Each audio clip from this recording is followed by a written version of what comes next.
Traffic Avenue, the show for me and you. Mondays to Fridays, ooh, the Traffic Avenue.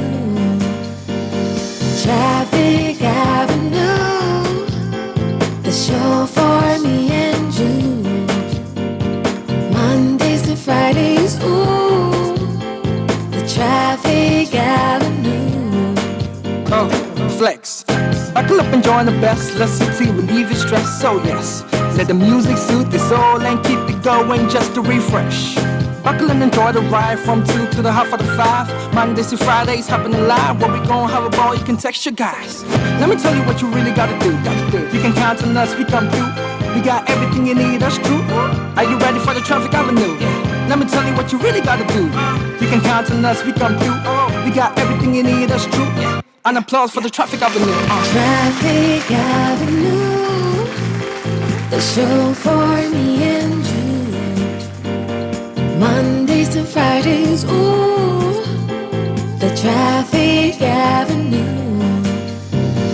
Traffic Avenue, the show for me and you. Mondays to Fridays, ooh, Traffic Avenue, oh yeah.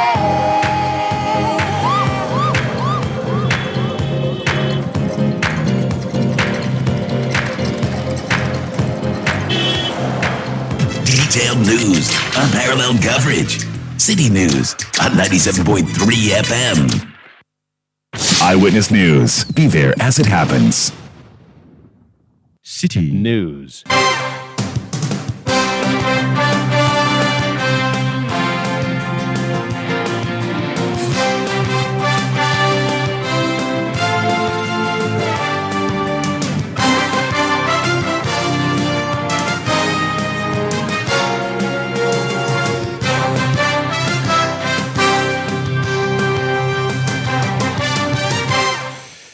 It's 17:30 GMT. This is Eyewitness News on 97.3 Citi FM. I am Umaru Sanda Amadu, and tonight I'm here with Eno Safo.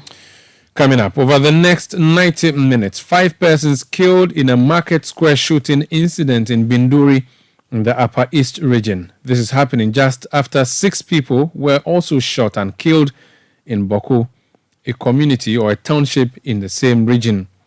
Also coming up. So you're not kind. I rather know. They catch them. So one bra. I said the excuse me for the other party in the new Madam. Kumasi Traditional Council gives Ashanti Regional MPP Chair Bernard Ntribosiaku, also known as Chairman Wontumi, 1 week to appear before it and explain comments deemed derogatory against the Asantehene. And later on Eyewitness News, Ghana Black Stars have a date with destiny tonight as they attempt a scoreline that may see Ghana progress at the AFCON in Ivory Coast by some serious calculations and permutations.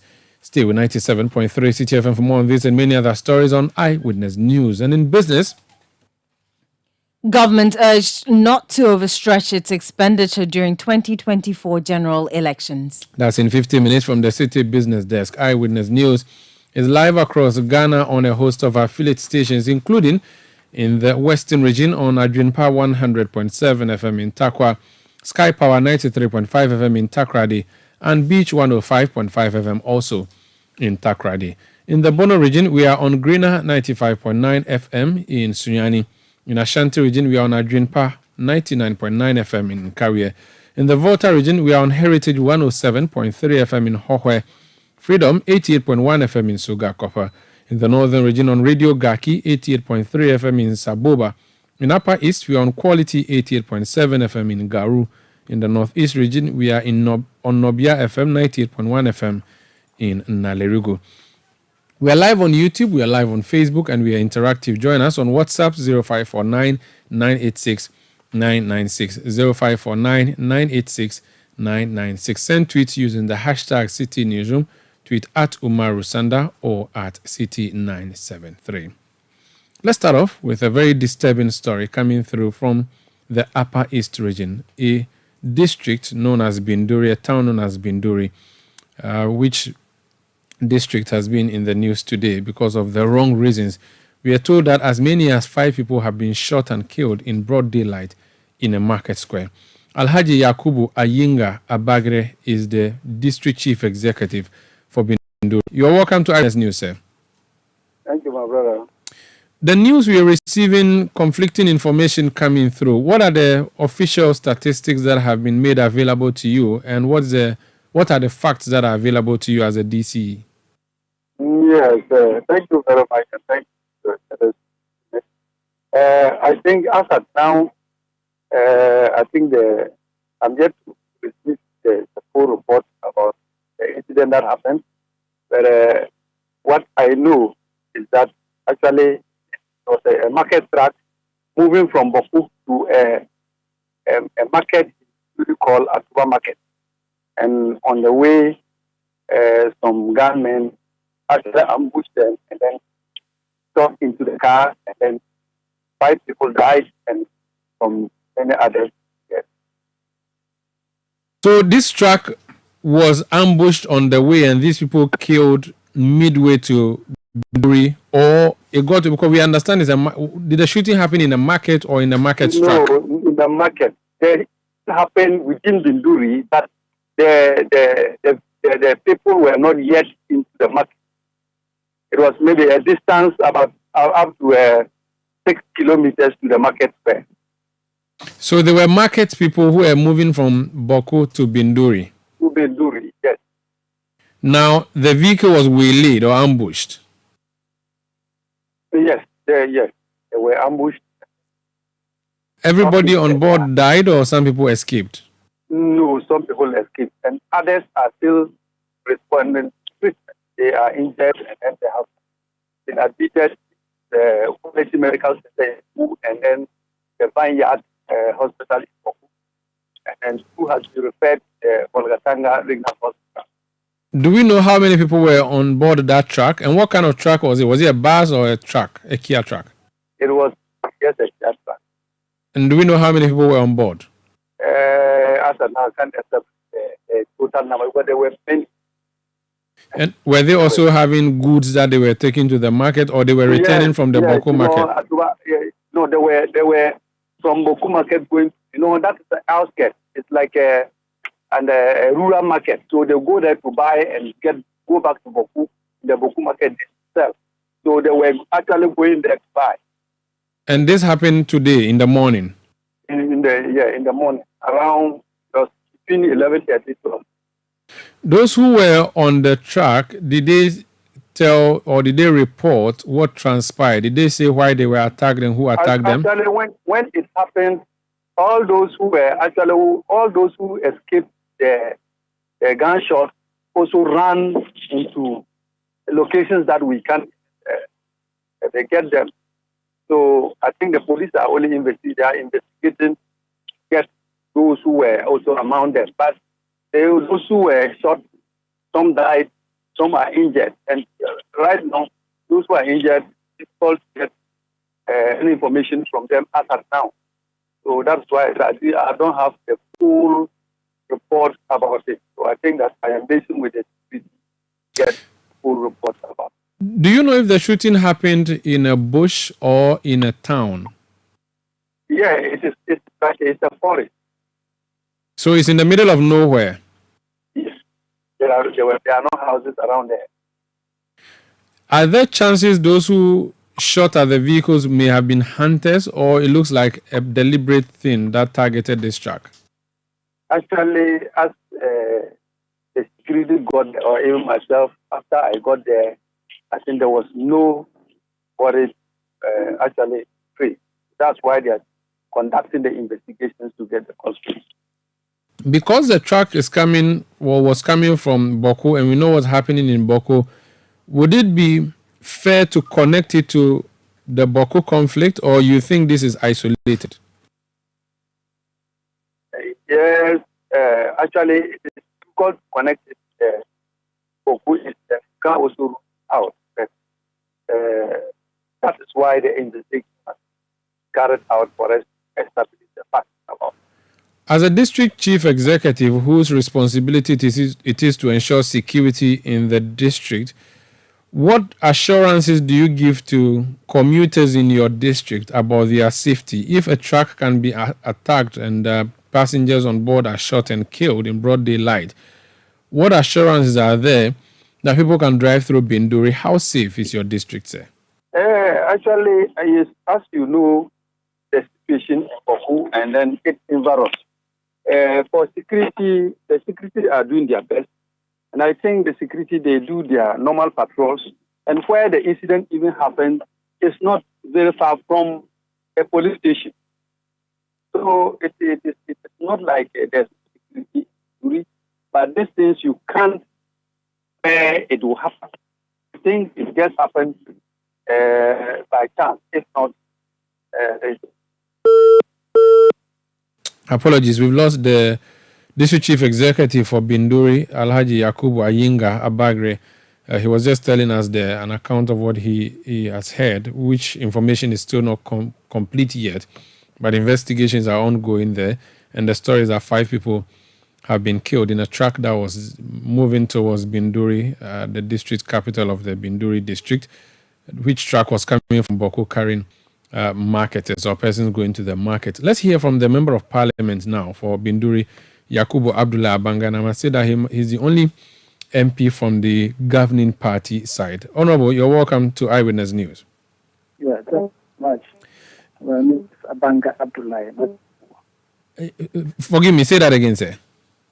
Abanga Abdullah. Okay, so you're not Yakubu? Yes, Yakubu DC. Okay, apologies. Apologies for that. So Abanga Abdullah, the DC just gave me an account of what he has heard so far. What have you heard about that attack in your constituency? Yeah, I mean, it's the same stories. We are told that a vehicle that was loaded with passengers to a market center in Binduri from Boko was accosted, and then some unknown gunmen attacked it and killed some 5 people, and some wounded persons have been sent to the hospital. The information that we got, that should be around, I think, from 11 to 12 o'clock today. Do we know if this was targeted ethnic shooting, or it was the case of criminals who just simply engage in criminal activity? Yeah, we don't have the details yet. We are hoping that the security agencies will give us some details. A first check from the agencies. It looks similar to the usual attacks relating to the conflict. It looks like that because of the more recently there have been an increase in the instance of attacks here and there, from Bolga to Boku here to Savungeri and other communities within the Kusal traditional area. So that happens. We wait for the security to do a more detailed investigation before we can have a conclusive motivation for this attack. Can we rule out armed robbery or armed robbers? Well, I don't know yet, because we need to find out whether they picked some valuables from the scene, the gunmen. So I will still want to wait a little bit. It's still early days here. Let's hear from the professionals, the security agencies, because sometimes it's not good to rush to conclusion. And I want to wait a little bit. Maybe by the close of day, by tomorrow morning, the security agencies will be able to tell us what was their motivation for this attack. Has this happened before? We've seen attacks in markets, but not killings before. Because I'm told these ladies were traveling to the market, so we haven't seen a vehicle with market women being attacked like this before. We've seen, of course, vehicles supplying major roads from Boku to the northeast stretch. Several have been attacked. I mean, even been Bazwa there before in the Volga East corridors. There have been recent attacks there, here and there. So, but I'm not too sure what would be the motivation for this attack. I will just want to wait a little bit. I'm sure by the close of day and by tomorrow morning, the police and the military and the other security agencies will be able to tell us what they think was the motivation. I've asked the DC and I'll ask you too. Do you think it is connectable to Boku, or you think this should be treated as an isolated case? I don't think that we can, at this moment, treat it as an isolated incident. No, we have to. Of course, that would be the immediate thoughts. But like I said, we have to dig deeper and get a real reason. Finally, my question to the DC, unfortunately, he couldn't answer before we lost him. How safe is Binduri? Binduri is generally safe. You know, we have the military mechanized battalion sited in Binduri, that is Bazwa. And they actually are operating, providing the peace and security in Boku from their main camp in Bazwa. We have a lot of security people around. They do patrols.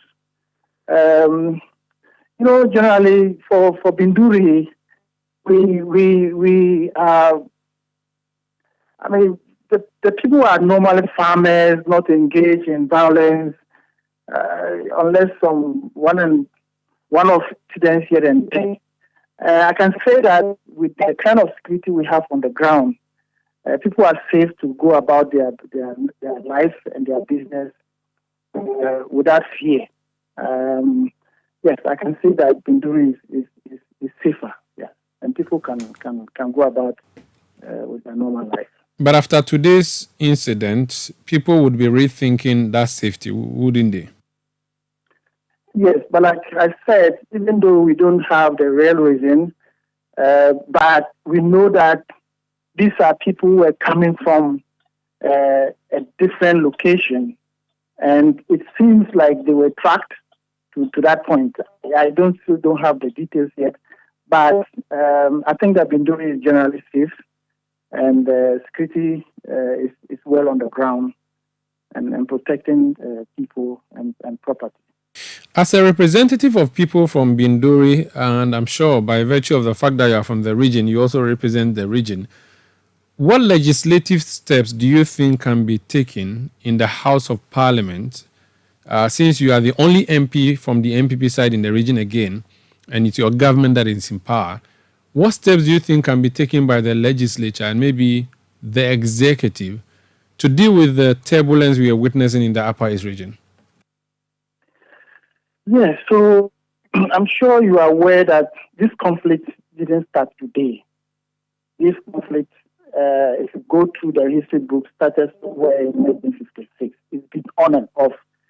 In fact, in 2008, when I was the municipal chief executive then, we experienced this conflict. Afterwards, 2009, it happened. And as you know, this is connected to the chieftaincy issue in the Boku scheme. And that has to do with being the overlord of the whole of Kusau. And the law is there. The Supreme Court has ruled the president, the vice president, the ministers responsible for security, chieftaincy, all those that matter in running this government have made pronouncements about what the situation should be. So I think that what Parliament can do for now, it's about how we can help with mediation, because the situation we have currently is that people are trying to pay back. So you've killed my relatives, and I'll find opportunity. When I get opportunity, I want somebody to pay back. And for me, that will never end the conflict. So we will need the leadership of Parliament. We need well-meaning Ghanaians to come over and talk to the populace, talk to the young ones in particular, that what we are doing is like a suicide. So we are killing ourselves. And if you look at the nature of the area here, are mostly just related. I mean, everybody is related to one person or the other through marriage and all that, and businesses, and we are friends. And so we need people to appeal to the conscience of everybody here so that we can begin to understand that it's important for us to live in peace so that we can enjoy development, because we have serious developmental issues over here. And what is happening if we don't stop it is either we are going to divert the funds in providing the security, and even contractors and other people who are supposed to support us with development will just withdraw. And at the end, we will suffer. Our people will suffer. People don't have clean drinking water. The roads are not that good. We have education challenges, furniture and other sport and educational tools that we can use to empower our future leaders. It's not available. And we are constantly fighting over something that, for me, it doesn't exist again, because the laws have rules. And it is clear that Bokunaba is Bokunaba and Asigri Azoka the second. So why are we killing each other again?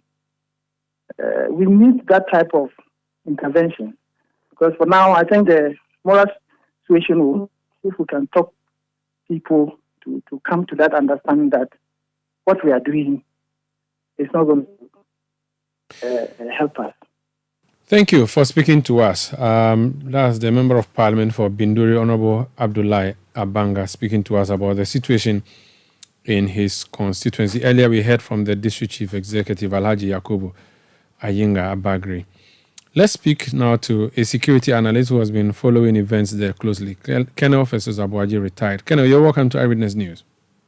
Thanks for having me, Umaru. It sounds hopeless, doesn't it? The Boku situation over the past 1 year or so has been a countless number of deaths, and it keeps happening. And now the neighboring district of Binduri receiving its share, 5 people gunned down, people who were going to a marketplace from Boku. From a layman's point of view, it sounds hopeless, but you are the technical person. How does it look?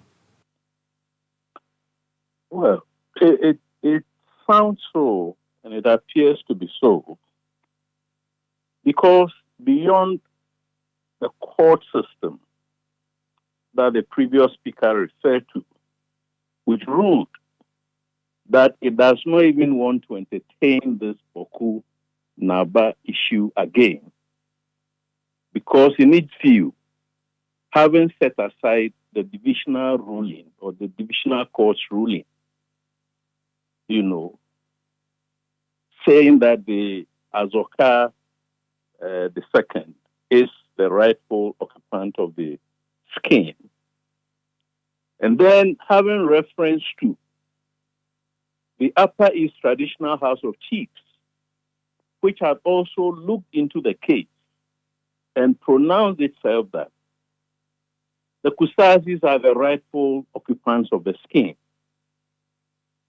It was left to the executive to ensure that the decision of the Supreme Court and that of the Traditional House of Chiefs was executed. But this didn't happen. So last year, the government pretended that it had no intelligence whatsoever and allowed the Nairi to enskin a rival, chief of Boku. And this is where we are. It's a classic case of a stitch in time saves 9. So it is up to the executive to enforce the law, ensure that the law is executed, is obeyed. I hope your yes, listeners I get you. understand me. I get you. First But of all, it should not have allowed the rival chief to have been installed. The government gave us the indication at the time that it happened on its blind side. And you recall the statement that was issued by... Yes, I know. Umaru, we are not talking of you sitting a city somewhere in whatever you call that place in Accra. Adabraka. We are talking of the government of Ghana with the national security outfit, with the police CID outfit, and with all manner of, instruments, that I find it very difficult to think that the government didn't know that a rival chief was going to be enskined. I find it very, very difficult. But in my view, it was a pretense to have flown the helicopter to the place the day that the enskinment was going to take place, and then to say that the place was dangerous, and therefore they were coming back. Since the government retreated, what has been the engagement with the stakeholders, the Mampusis and the Kusasis? You see, so this escalation that we are seeing is as a result of frustration on the part of the stakeholders, whether Kusasis or Mampusis, of not seeing any outcome. Because in my view, I'm not a lawyer, and I'm not typically a traditionalist in that sense. But I don't see how, beyond the ruling of the Supreme Court and the ruling or decision of the traditional House of Chiefs, anybody in this land can set aside those decisions. Then, thirdly, something that we've not been talking about much. What is the political objective, the political goal of any intervention that the government has deployed, whether military or whether it's the Otumfo? Is it to convince the Nairi to renege on his decision to install the rival chief? Or is it that Otumfo must negotiate with both sides or mediate with both sides and then have the Kusasis to accept the status quo and then to get them around the table? So the responsibility of moving this process forward lies squarely, not with Parliament. It lies squarely with the executive. That's my view. And I don't accept that the executive thinks that it is now impotent. Look, you look at the history of this conflict. From 1931, we came all the way to 1957, when Lord Listowel set up that Afari, committee, which pronounced that one of the groups should occupy the scheme. It took us up to 1966, when the NLC, for political reasons, set aside the decision of the colonial government.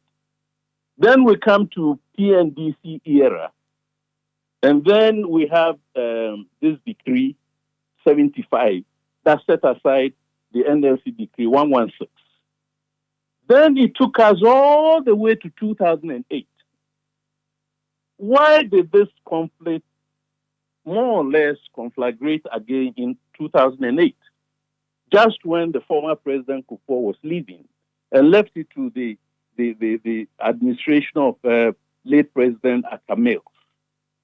You see, then it subsided. Then come 2022, it raised its ugly head again.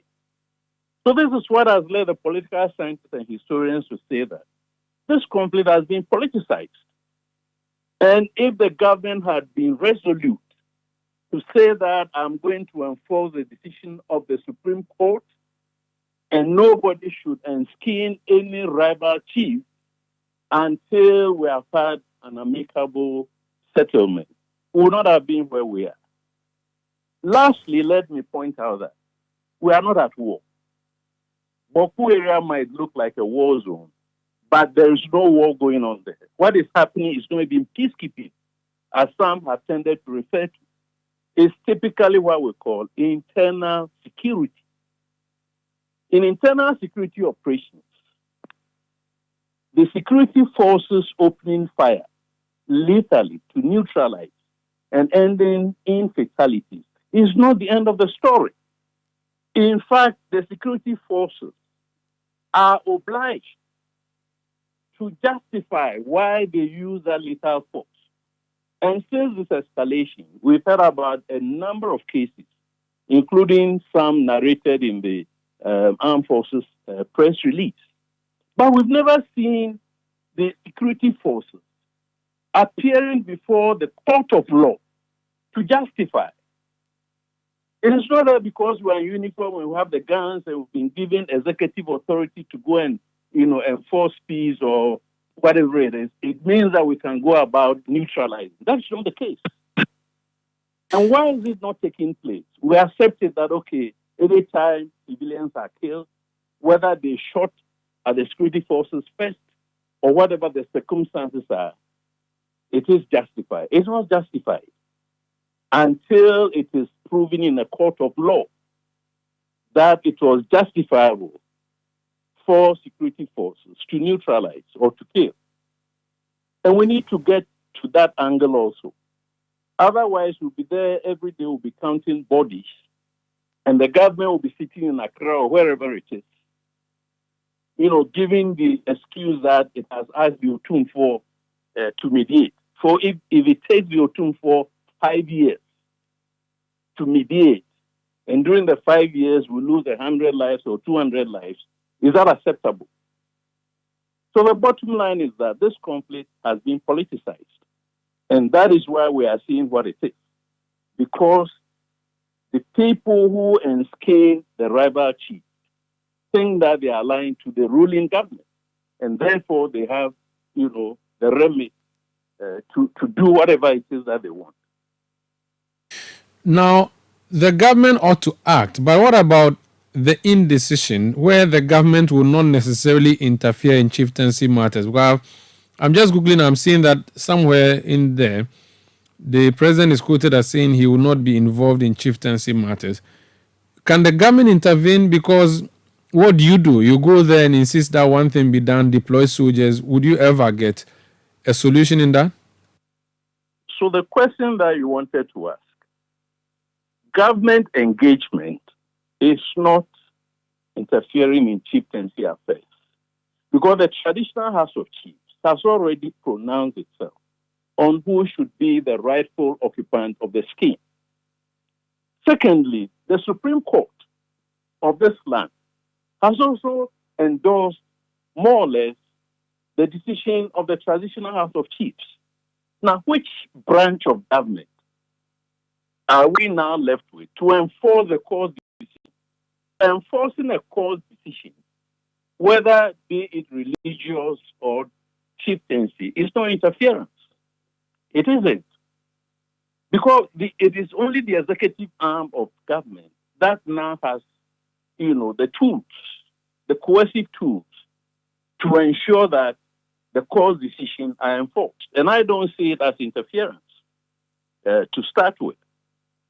Otherwise, then we must let, war reign and let the people fight until, everybody is dead and there's nobody else to rule over any. But we cannot allow that to happen because we have a government and we expect the government to uphold the law. In fact, it is now a case of upholding the rule of law, the decision of the Supreme Court, and respecting the traditions, as enshrined in the decision of the traditional House of Chiefs. And I think that the government must find some other means. Look, if you read the literature or literatures on this conflict, one, we have had CSOs, the ONEP and Co, a consortium of CSOs, helping to mediate in this conflict. The National Peace Council has been involved. There has once been an inter-ethnic dialogue where the Kusazis and the Mamprusis come together under one roof and discuss what the issues are and what kinds of compromises they can make. We have not seen any of these happening. So there are still avenues. We can use the churches and the Muslim mosques, because I believe that many of the people in that area are either Muslims or Christians. We can use the traditional House of Chiefs, not necessarily the Otumfo, but other chiefs, for instance, Shraj and other, structures of the state. So we need to see a multiplicity of angles, all under one banner, a chief mediator or whatever it is. We're not seeing it. And the government doesn't even come to explain to Ghanaians what is happening. And that's why, what is the political objective? Including the political objective for the deployment of the security force. What are the security forces supposed to do? Because they cannot bring peace. Even if the guns stop firing now, bows and arrows probably, and knives and batons and other, weapons could come into the fray. Meanwhile, the lives and livelihoods are being disrupted and are being destroyed. So let's see a government that, appears to be, visibly serious with this conflict. In my view, that is not what we are seeing. There is too much silence, about what is going on in the Boku area. And particularly because I have a military background, I think it is a very dangerous prospect that security forces in an internal security situation can use force without justifying the court of law. That should not happen. It doesn't happen in a democracy unless it's a dictatorship, which we claim we are not. So why don't we establish all the mechanisms that hold everybody to account, those who shoot at security forces, as well as the response or responses from the security forces, as well as those who have violated the decisions of the Supreme Court or decisions of the Supreme Court and the traditional House of Chiefs. Nobody is beyond the law, And because we have tended to overlook some of these fundamental principles, that is why we're having this kind of... So the killings are only symptoms of what is wrong. So we should not pretend that by addressing the symptoms, and I think the previous speaker mentioned it, who wields traditional authority in that land? Who is the overlord? Not necessarily at the level of the Nairi, but when you come down to the level of the Boku chief and all the canton chiefs, sub-chiefs under him or her, let's say him, who exercises that authority? It cannot be for nothing that the Affair Committee in 1957 and the Supreme Court and the traditional chiefs in session, leaving aside the decisions of the NLC and the, the PNDC. It cannot be for granted that in 1957, the Affair Committee and then the decision of the Supreme Court and the decision of the traditional House of Chiefs have all tended to lean in one direction. If there are new facts, we need to bring the new facts to the table and let's negotiate. But we're not seeing any serious negotiation and mediation. Nothing. Very well. Let's leave it here and pray that peace prevails in the enclave. Thank you so much for speaking to us, retired Colonel. That's retired Colonel Festus Abuaji, security analyst, speaking to us there. The breaking news is that 5 people have been killed. They were in a vehicle moving from Boku in the Upper East region to Binduri, a market center. And according to the DC, a few kilometers into the township, some people opened fire on them. A number of them managed to escape. Some are injured, receiving treatment. 5 have lost their lives. Now, this happening a few days after 6 people were shot and killed in Boku. This Eyewitness News on 97.3 Citi FM. We'll return with more. Please stay with us. Eyewitness News. Be there as it happens.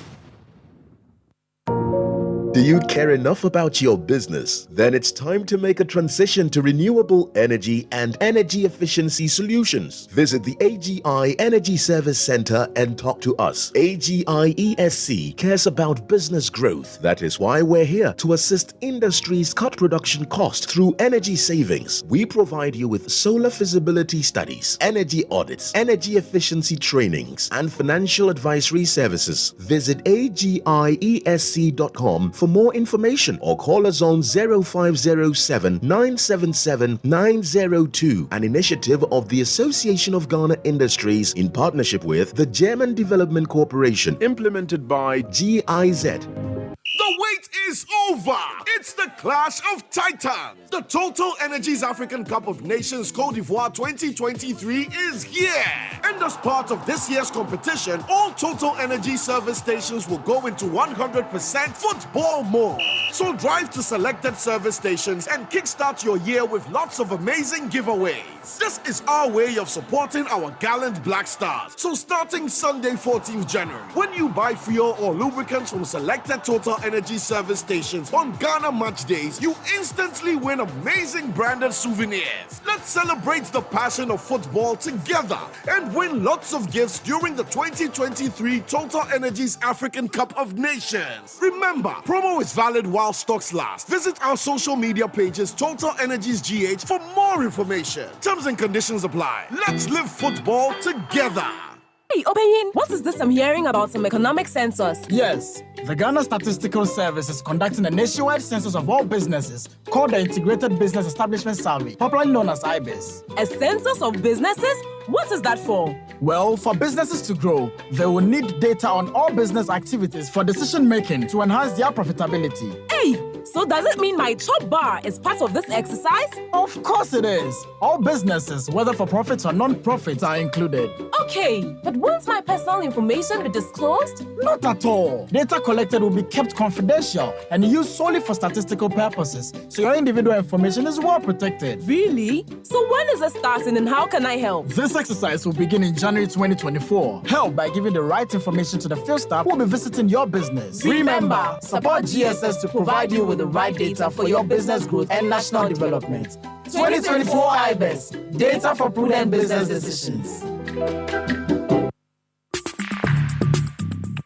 Let your voice be heard on Eyewitness News on Facebook at facebook.com/Citi97.3, Twitter at twitter.com/Citi973, and Instagram at instagram.com/Citi973 with the hashtag Eyewitness News.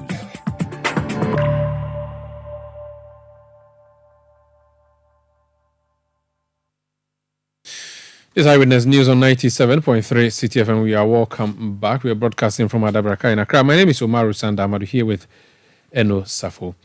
Now, the New Patriotic Party has issued a stern warning to aspirants who intend to bus or camp delegates on voting day, urging them to abort the decision as the party warns of sanctions, announcing a raft of guidelines ahead of the January 27 parliamentary primaries. Let's understand how the party is preparing for the Saturday polls. Henry Nanabuachi is the national organizer of the New Patriotic Party. He's joined us on the line. Nanabi, you're welcome to Eyewitness News.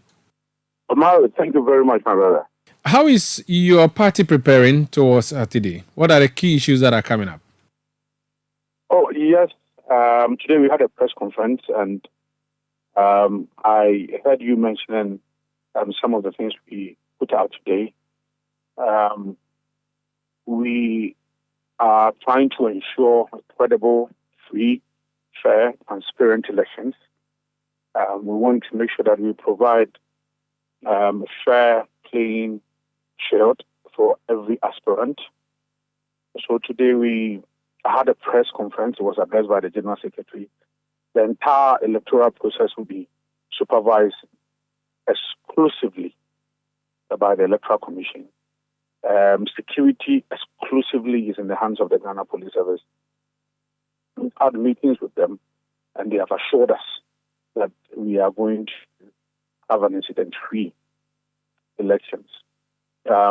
We are departing from the norm. Usually we have conferences where we have to congregate, and then we have chairman give a speech, and then we have secretary, treasurer, delivering some speeches. No, we've departed from the norm. We're going to have, the day is meant for elections.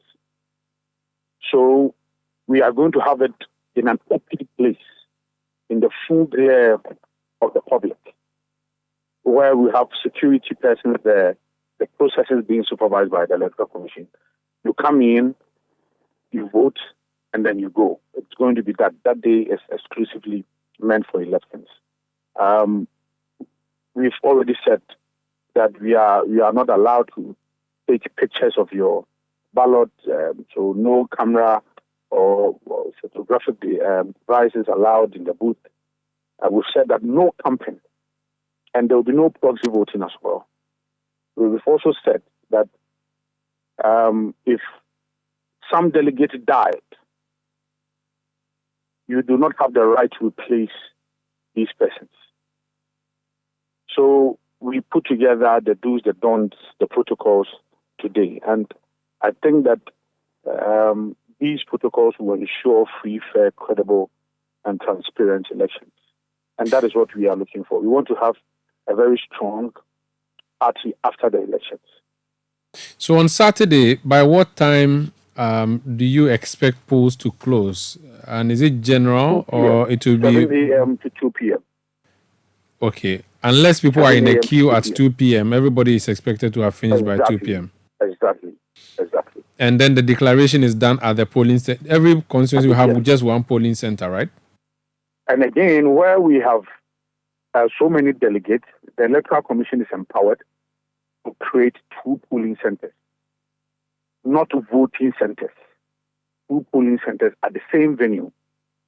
So, for instance, if you have Citi FM and then you are so many delegates, then you only have to divide the polling centers into 2, A and B. But we will not, every constituency will have 1 voting center. But then the polling centers, depending on the number of delegates, then we will split it into 2. And again, that will also be in the hands of the Electoral Commission. So you're not going to have any national coalition center or anything. The declaration will be done there and then, and people will know their smoothness level. This is a constituency election, so it will be done, although we will be getting the information at the national level, but this is constituency-based elections. It will be declared there. The PC elect will be declared there and then by the Electoral Commission, and then we'll pick the information at the national level. Very well. So if any candidate comes delegates, what are the repercussions? Yeah, first of all, we find it as an electoral offense, and we've had discussions with the police.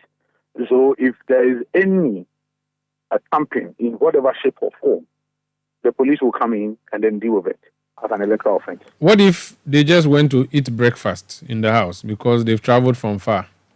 That is why we've said that this is going to be an open place. We are not going to congregate.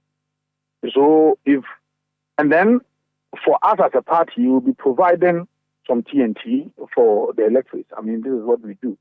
So if we identify that there is some camping in whatever shape or form, as I've mentioned, police will come in and deal with you. Very well. On the issue of Nshiaiso in Ashanti region, the last time you issued your statement, that constituency was on hold because of the court processes against SAME. Do you have a clearance now, a heading on what you're going to do on Saturday in Nshiaiso? Yes, Omar, you are right. Today, at the press engagement, the General Secretary also mentioned that, yes, we received some court processes, but subsequently, we have also received a notice from the said person, and then that they are no more interested in pursuing the matter, meaning that this gives the party that green light to conduct elections in the Nshiaiso constituency. I can also say that at the press conference, the General Secretary also mentioned that Honorable Kennedy Kankam's qualification or disqualification also became a matter. The National Executive Committee at its last meeting cleared Honorable Kennedy Kankam to be part of the election. So I can say that the National Executive Committee has cleared Honorable Kennedy Kankam to be part of the elections.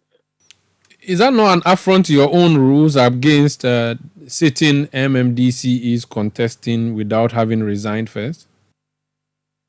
No. This is because at the National Executive Committee meeting, reference was made to the General Secretary's press release that came after the National Council's meeting on 24th of July 2023. Point 2 clearly stated that MMDC in constituencies where we have certain MPs and not contest. And they looked at the merit of this particular matter.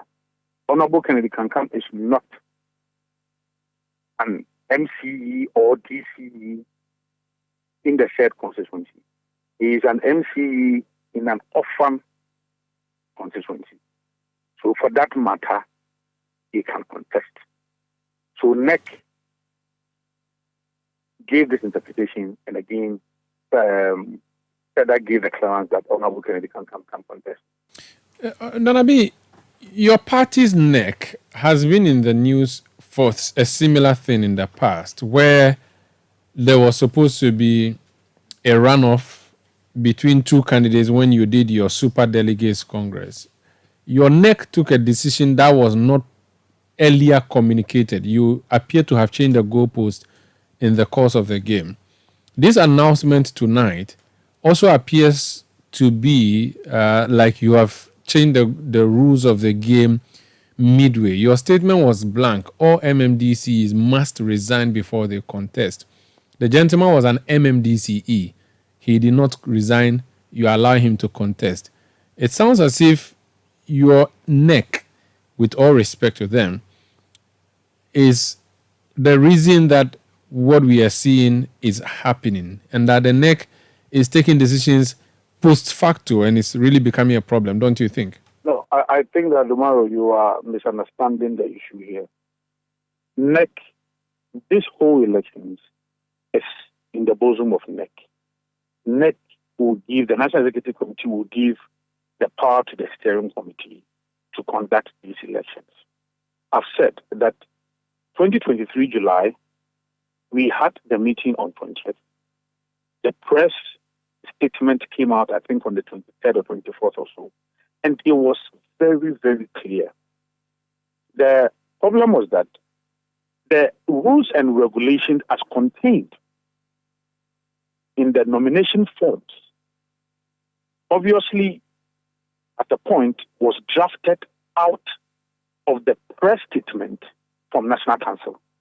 The National Council was clear, and then the spirit behind this was because anytime you have an MCE or a DCE in a particular constituency where we have an MP contested, don't forget that it's the MCE who has custody of these common fund and all of that.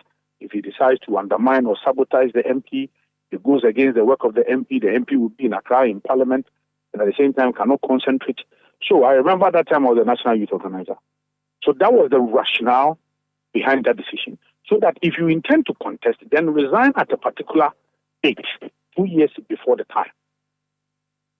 So this was because if you have an MC who intends to contest a certain MP, that person can destabilize the constituency, sabotage the MP, and undermine the MP as well. That was the main reason why we came out with such a directive. The National Council came out with such a directive. So the rules and regulations is actually coming out, was drafted from the authority of National Council as contained in the press release signed by the General Secretary. So anytime you have such a lacuna, such a problem, and don't forget that this matter, when it came before Gary Limako, who was the vetting committee chairman, he referred the matter to NEC. And that was an appropriate conduct by Gary Nimaku, who is our director of legal. So the matter was referred to NEC. And then NEC discussed it and took a position. So I think that it would not be proper for you to say that any time NEC would have to change the goalposts. And then in the case of the presidential election, the Presidential Elections Committee came out with some protocols, and that protocol was never endorsed by NEC. Because practically, how do you go for special delegates elections? You have external branches, you have so many people, and then you declare a result, and subsequently you want to reconvene the delegates to decide on two persons. National Council felt, because that was even National Council, it was not even NEC, because for presidential elections, it's within the bosom and the authority of National Council, which is the second highest decision-making body of the party. So, Council decided that, first of all, we are not aware of such a directive. And however, the practicality of such directive is going to be worrisome for the party. So that is not different. That is why we have structures in the party, so that where there are problems, where there are struggles, where there are challenges, then that body will come in to solve these problems. That is why we have structures in the party. So I think that it will be out of place for you to make such a comment, my brother Omar. Finally, in the Ashanti region, your regional chairman appears to be in trouble. I'm just looking at publications all over that he is quote and unquote wanted by Menshia. I've seen one media house even saying that Menshia has said that Chairman Wontumi should be produced even if he's on a sick bed. What's happening to Bernard Ntwebo and the traditional authorities in Kumasi? Omar, just before the press engagement this morning, the national leadership of the party decided that we were not going to comment on this matter because of the sensitive nature of this particular issue. And kindly grant me this.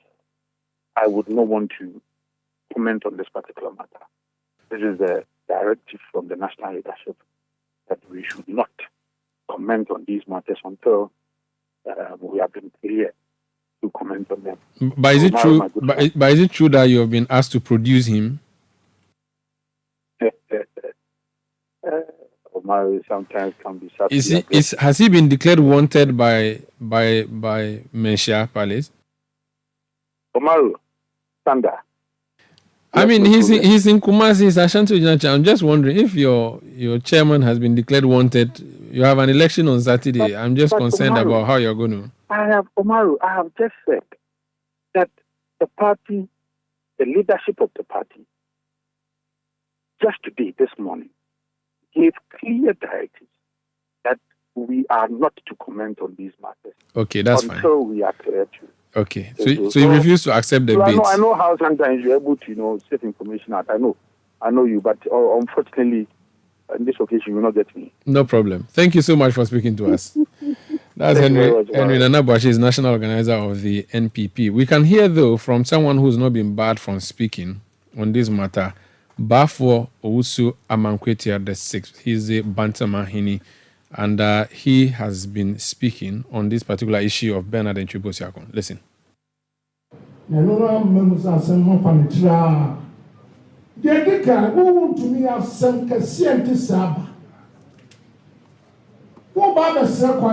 Doctor's report on Kahun. Now, someone can you Doctor's report on Kahun.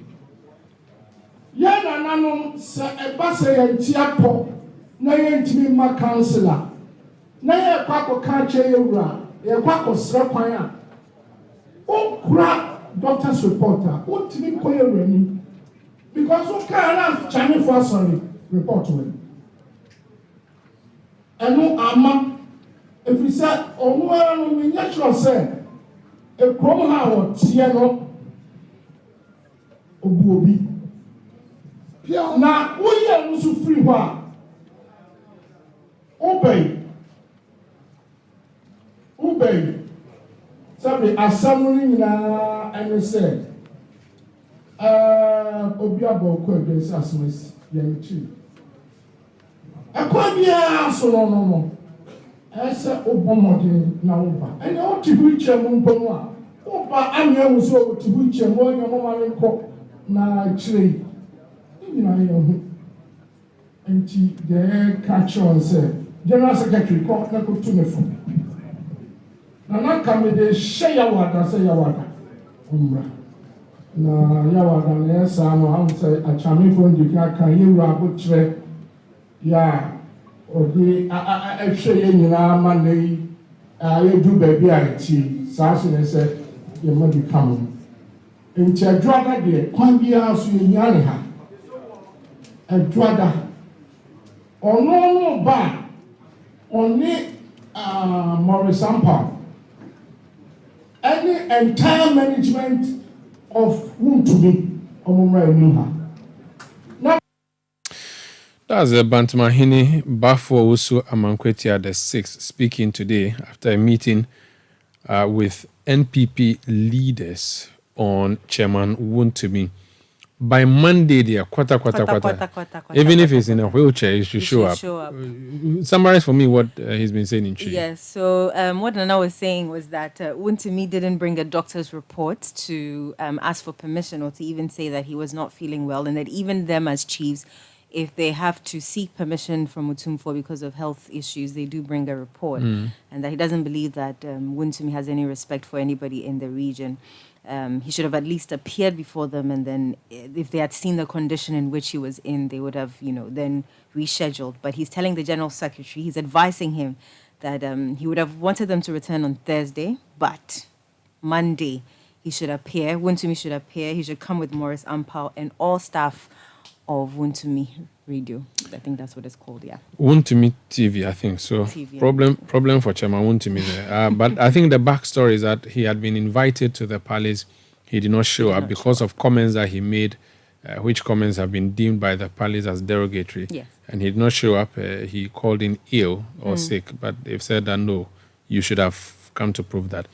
Anyway, we'll follow that story on Monday to see if he goes or not. This is Eyewitness News on 97.3 Citi FM. Up next, business news. And then on Point Blank, we'll focus on the Black Stars campaign in Abidjan. News. Be there as it happens. When you want to eat, just Momo it. Tired of the long queues in the supermarket? Pay with Momo. When you really want that beautiful new blouse, just Momo it. When you want to get a trim and get fresh to impress you know who, just Momo it. When you need to pay your utility bills and domestic staff, Chani Momo. When you want to send love to the family back home, send some Momo. Join the millions of MTN Momo users all over Ghana and live life the brighter way. So just Momo it. MTN.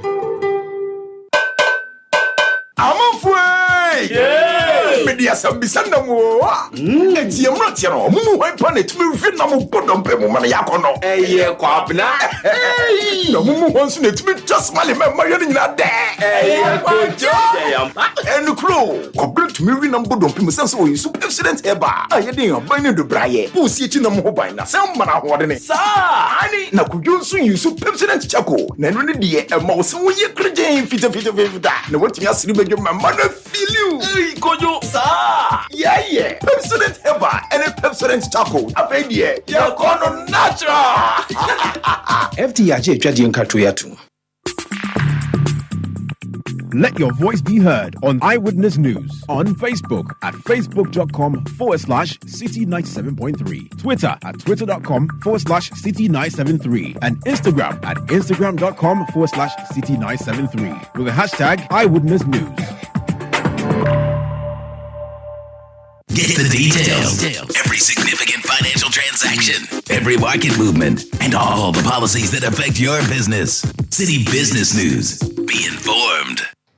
Time now for Citi Business News on Eyewitness News, brought to you by GCB Bank PLC. GCB Personal Loan, make that big move and dream a reality. My name is Inusafa. Let's settle for the details. After securing the $600 million second tranche loan from the International Monetary Fund last week, the government is being urged to desist from overspending during the electioneering period.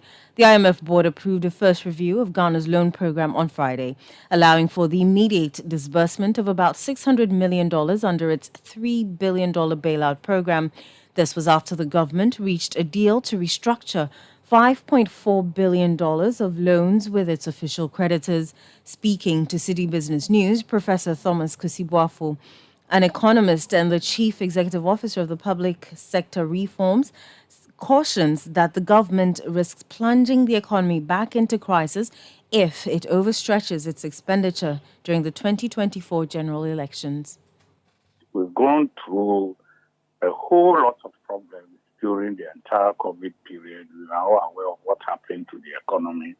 We are all aware of the debt restructuring problems that we went through.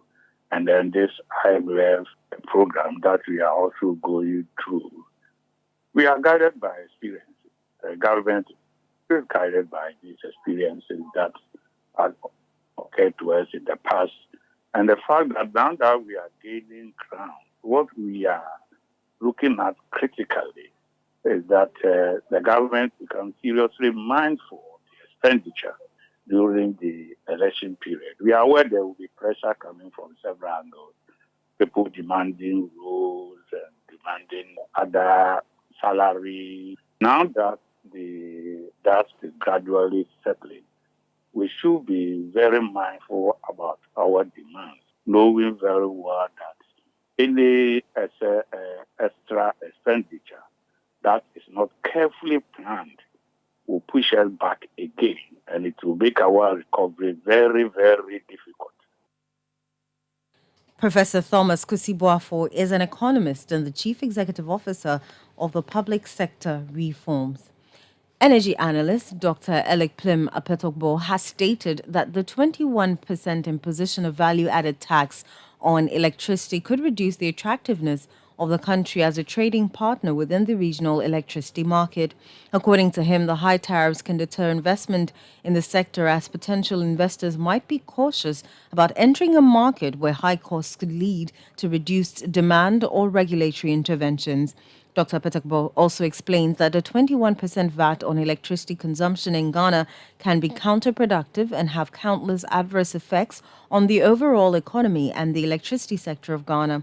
He's thus calling for policymakers to assess the broader economic consequences of the 21% VAT imposition on end-user electricity tariffs and consider a more balanced approach that protects the sustainability of the power sector, support economic recovery, stability, and industrialization.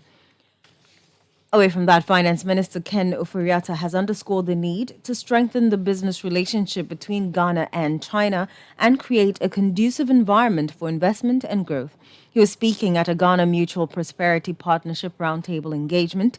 Addressing the Chinese business community, the Finance Minister emphasized the critical role of targeted engagement with businesses in championing Ghana's economic recovery. To celebrate the 75 years of the founding of the People's Republic of China. It's a historic milestone, quite an epic journey of national development if we see where China was and where China is today. In Davos, your premier very emphatic about, your GDP growth at about 5.2%, and also the need for the world to confront the issue of trust, and therefore what we are doing there will build more trust, encourage you to bring your businesses here. And so let me say that we are looking towards a year in which there will be harmony, which brings wealth. I'm sure somebody can say that in Chinese, but they tried to put it here, but I can't. My tongue is not loose enough to let it go. But harmony brings wealth. And so we are looking at a harmonious relationship. These coming years ahead of us. Finance Minister Ken Ofori-Atta speaking there. On his part, Trade and Industry Minister Katie Hammond cautioned foreign cement manufacturers to desist from producing substandard products for the construction sector. He urged foreign manufacturers to comply with standard rules in the country. We have quite a few of other Chinese companies in our manufacturing, our ceramic, our steel, and then of course in our cement manufacturing companies. But I'm happy, Excellency Ambassador, you are here. Whilst I'm at this point, I intend to make this point rather forcefully. It's unpleasant, it's unpalatable, but I intend to make it all the same. I implore you, in your, I don't know, basis on which you hold regular consultations with the community, business community in the country, but I think they must try as much as possible to comply with the standards of the country. Just the same way they would want to produce items, products, manufactured items to the standards that are applicable in China. You heard the Minister of Trade and Industry, K.T. Hammond. The Director of the Institute of Statistical, Social and Economic Research, Professor Peter Quartey, is urging businesses to safeguard against revenue leakages to remain resilient in 2024, stressing the need for innovative strategies. He contends that the dynamic trade landscape requires these approaches for effective navigation. Professor Peter Quartey spoke at a business forum here in Accra. Yes, so how are CEOs confronting this stark reality? Now, how are others doing it? One is to be embracing technology.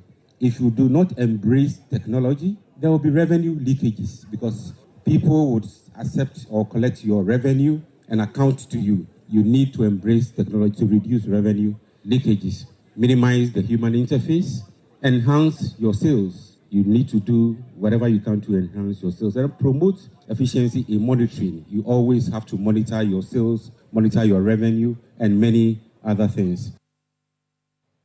That was the Director of the Institute of Statistical, Social and Economic Research, Professor Peter Quartey.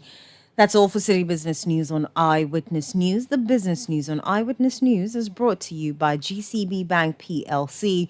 GCB Personal Loan, make that big move and dream a reality. My name is Eno Safo. Up next is Point Blank.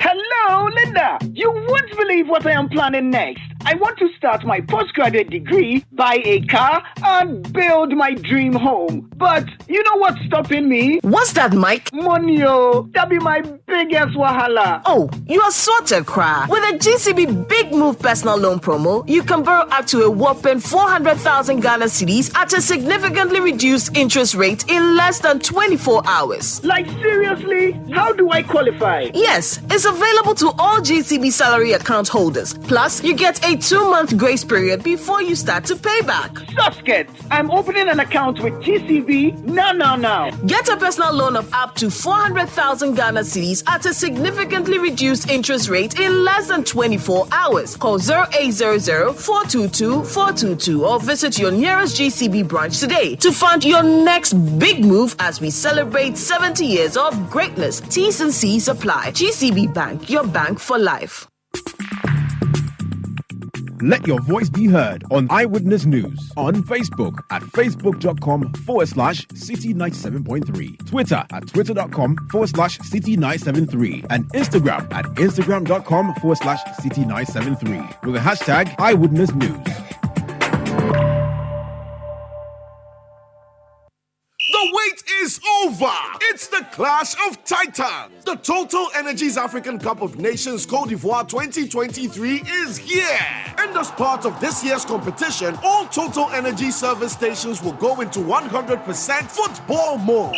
So drive to selected service stations and kickstart your year with lots of amazing giveaways. This is our way of supporting our gallant Black Stars. So starting Sunday 14th January, when you buy fuel or lubricants from selected Total Energy service stations on Ghana match days, you instantly win amazing branded souvenirs. Let's celebrate the passion of football together and win lots of gifts during the 2023 Total Energies African Cup of Nations. Remember, promo is valid while stocks last. Visit our social media pages Total Energies GH for more information. Terms and conditions apply. Let's live football together. Are you ready to exhibit your products and services for delivering affordable homes? Are you interested in learning about alternative technologies for developing cheaper buildings? Then, the Ghana Institution of Engineering presents the first ever Building Technology Fair in 2024. This fair brings producers of sustainable building materials, service providers, contractors, researchers, regulators, financiers, and all other players in the building industry under one roof to showcase emerging technologies and options for affordable buildings. The exhibition also offers an opportunity to learn about alternative building technologies, investment opportunities, and cheaper financing for building your dream home. The fair comes off at the forecourt of the Accra Metropolitan Assembly on the 27th and the 28th of January 2024 from 10 a.m. to 5 p.m. Come, let's connect, learn, exhibit, and explore alternative means of building cheaply and sustainably. To book a space or exhibit or make inquiries, contact us on 020-167-6610. Our media partners are Citi TV and Citi FM. See you there. Eyewitness News. Be there as it happens.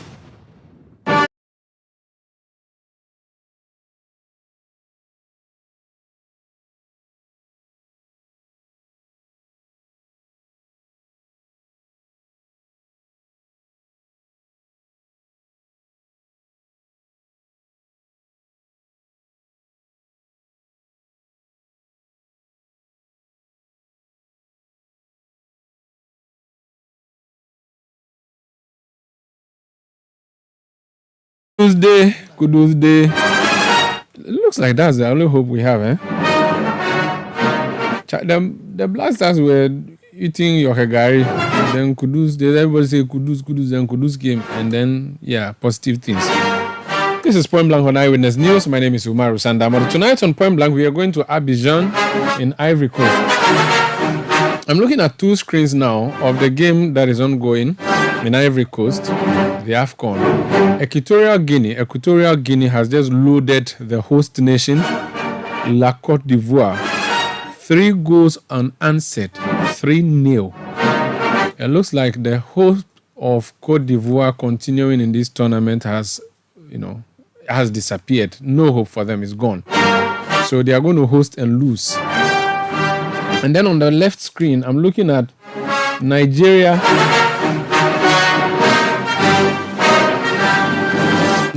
and Guinea-Bissau. It's 1-0 in favor of Nigeria. So Guinea-Bissau, hope no plenty for there like that. Let me invite two people from the sports desk. And in fact, let me say that the Citi team is going to bring you commentary from 8 p.m. for the Ghana Black Stars game. It's a big deal. It's a break or make for the Ghana Black Stars tonight. Gabi Milito is on my right side, wearing a Ghana jersey that he's not very comfortable wearing, but he's wearing it. I'm doing my job Sunday. You're just wearing it for the optics. Yeah, for the optics, probably you want to put it. Okay, and on my left is Yao Minta Mint. You're welcome. You're taking it. Thank you very much. You decided not to wear the jersey. You don't want any pressure on your own. Oh, but I'm in white, so it signifies. The last time he won it, we drew 2-2 with Egypt. That's why he's taking it. So he doesn't want to wear it again. He doesn't want to be the problem. Guys, what's happening tonight? Well, it's a big game. And a big game in the sense that the Black Stars are coming up against Mozambique. And I say it's a big game because a lot of people have still got what happened to the Black Stars in Cameroon the last time. It's a similar fashion. They needed to beat Comoros and qualify to the next phase.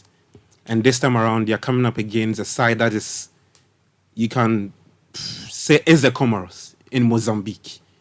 Especially because the team has not fared well under Houghton. The team struggles to score goals. And looking at another thing you would want to talk about is if they beat Mozambique, they still have to wait for some other results to go their way and progress, depending on the number of goals they put past Mozambique. Because, like you mentioned, the game that is currently going on, Ivory Coast taking on, that's Equatorial Guinea. Initially, Ivory Coast were part of the third place teams in there, but because of the goals they've conceded, it means that their chances of progressing is a bit difficult for them. So it's actually good for us that Ivory Coast is losing. In a way, because we've not played yet. Permutations and things. Yes, we've not played yet, and like I said, depending on the goals we score against Mozambique today, you still have to wait for some other result. If you beat Mozambique outright and Egypt loses or draws with Cape Verde, it means that you can progress straight away. But if you beat Mozambique and Egypt also beats Cape Verde, it means that depending on the goals you put past Mozambique, and then you begin to do your calculations. So there's a lot at stake today. And the Côte d'Ivoire group, who are going through? At this point in time, Nigeria and Equatorial Guinea. They are the two who are automatically. Guinea-Bissau is not. No, they haven't won a game yet. So they were even eliminated before coming into this round of games. Into the last round of games. Yes. And Cote d'Ivoire was hoping that they would come as the best third. Yes, one of the best the host nation. Yeah, but now things are not looking like no, at all. No, things aren't looking good at all. Mint, the Black Stars started poorly. Everybody was disappointed. And then the second game, people were like, yay. And then now the third game, we are not even sure. Yes. What's the problem? Well, a couple of things. Well, for starters, the Black Stars tend to concede goals at the most inopportune time. The fact that you take the lead in a game twice against Egypt, and on both occasions. Okay, hold on. What's happening to Cote d'Ivoire is embarrassing. Yes. 4-0. Yes. I mean, in the 80 minutes? This 89th minute or 90th minute? I think it should be in the 85th minute. So if not because of injury time that they'll be given, 4-0. 4-0. And it's the worst part is, aside they losing to Equatorial Guinea, they are also having their chances of qualifying dwindle because of the number of goals they are conceding, which is good for Ghana, because what that means is that it takes away the tally. One potential or one contender for one of those best players, third place teams away. So that improves Ghana's chances of qualifying to. I know we have our own problem as Ghana, but wait, let me dwell on Cote d'Ivoire a bit. They lost to Nigeria. Yes, they lost to Nigeria 1-0. And against Guinea-Bissau, they scored. Yes, they beat them by 2-0 in the opening game of the tournament. I thought Cote d'Ivoire was one of our biggest countries on the continent in terms of football. Yes. What went wrong for them? For me, I think... and they have home support and all of that. So what's happening? I think for me, yes, they missed out on some key players due to injuries. You look at Simon Adingra, you look at Sebastian Haller. The tournament, they haven't featured because they had some injury issues coming in. And on top of that, especially looking at this game, I'll put it down to efficiency. They were very poor in front of goal. They had multiple chances in that first half to take the lead going into the halftime break, and they missed those opportunities. You look at the chance that Nicolas Pepe wasted. You look at the chance that Christian Kwame also wasted. And so once they were chasing the game, and after wasting those chances, and they committed a lot of bodies forward because they got a bit desperate, then that's when they got easily caught out on the counter-attack by Equatorial Guinea, and who haven't created too many chances, but because they were efficient, have managed to score 4 goals and passed Cote d'Ivoire. But back to your earlier question, what is wrong with Ghana? What haven't we been able to do well? And yes, we haven't been able to maintain leads in games. And number 2, our defending has been poor, which is very disappointing, knowing very well that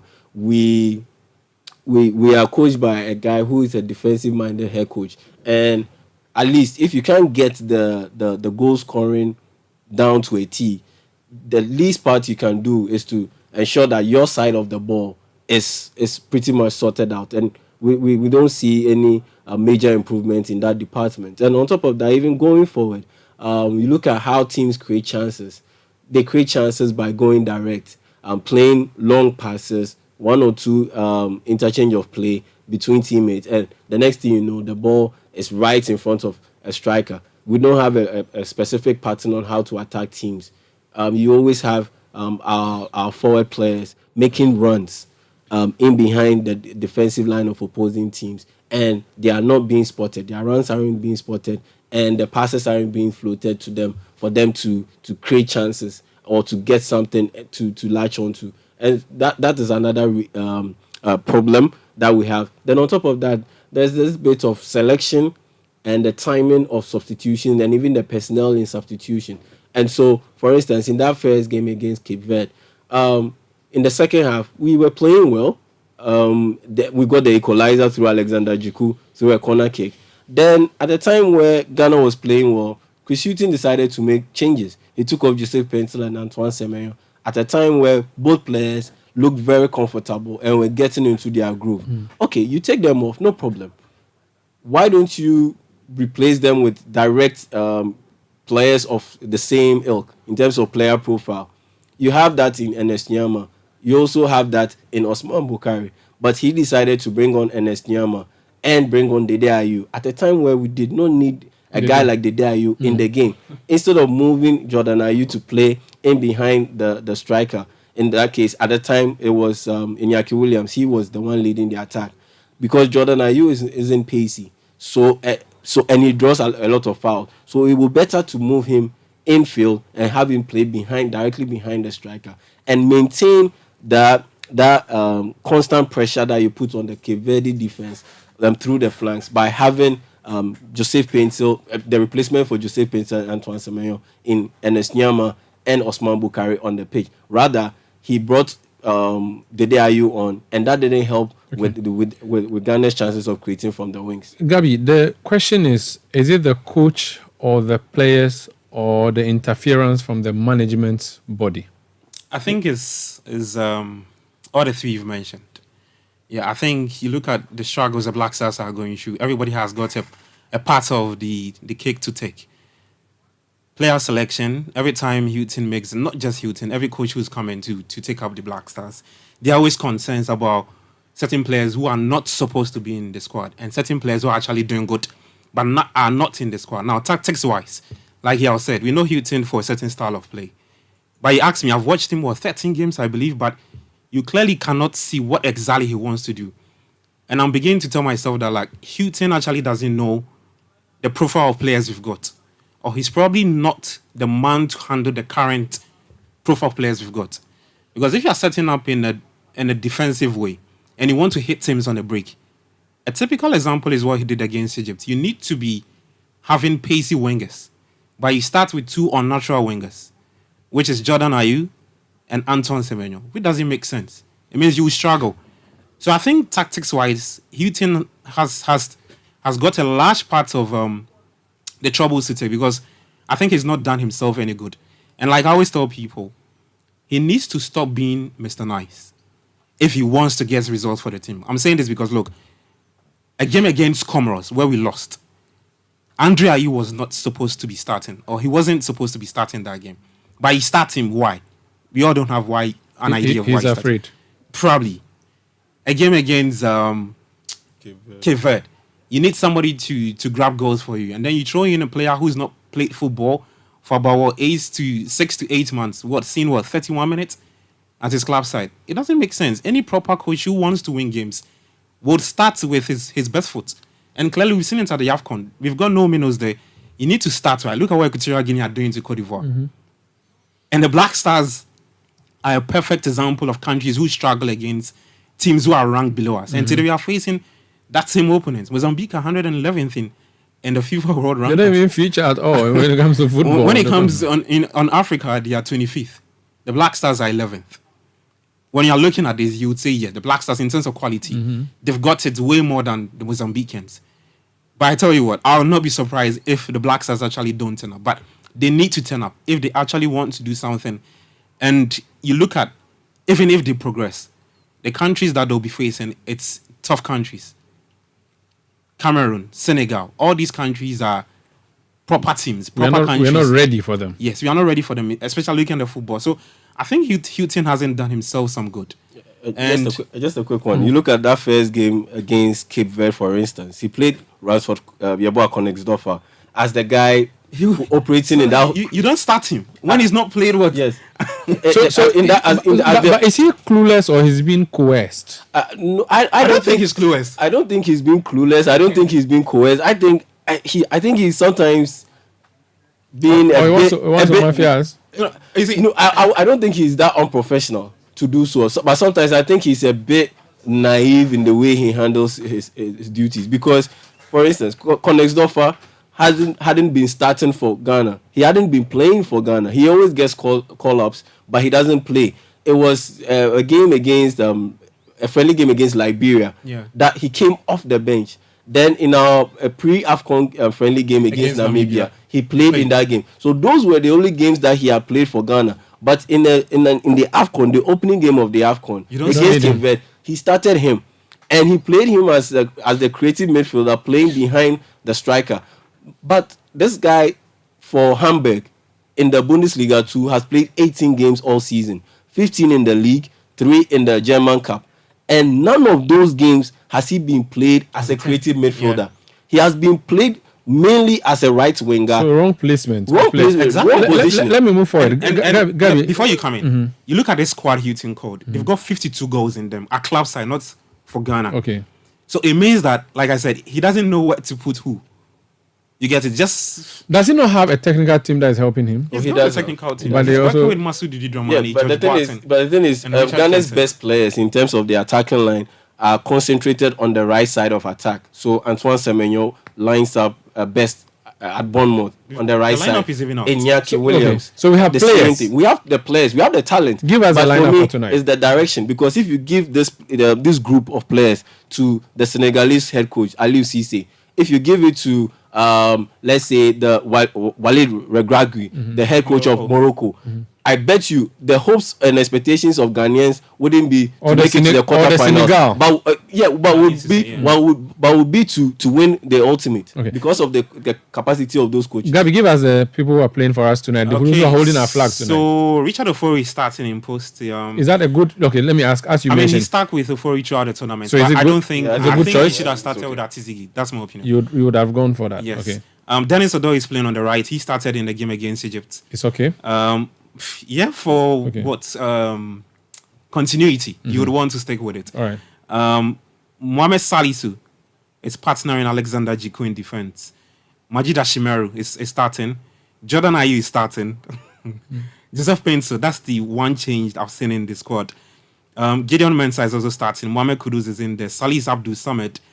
And then Antoine Semenyo. So it means that Inaki Williams is gone back to the bench. But you guys are happy that Dede is not in there. It's not starting. But he's never started throughout the tournament. No, when I say happy, I don't mean because you hate him, but based on the analysis. I'm happy. He's not. I think Ayew but has the brother is fine. No, I don't think Jordan Ayew should start this game. So you didn't expect either of the Ayew's the brothers to be. Yes. So you what would be the biggest wrong thing you noticed from this? Because I'm looking at this, it means that we are still going to see something similar with what he did against Egypt. And if you want to go with a proper winger, somebody who can take players on, I think we've got it there. There's Enes Nyama who should start this game.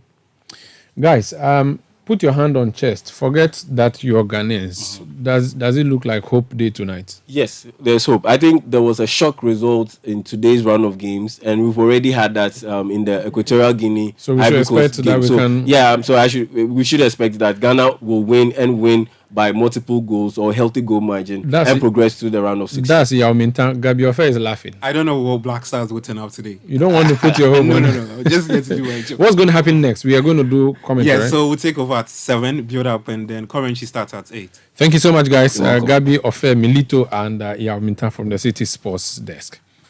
Let's pray for the Black Stars tonight. My name is Umar Rusanda Amado. This has been Eyewitness News. I did this with Eno Safo. Technical production by Daniel Squashi.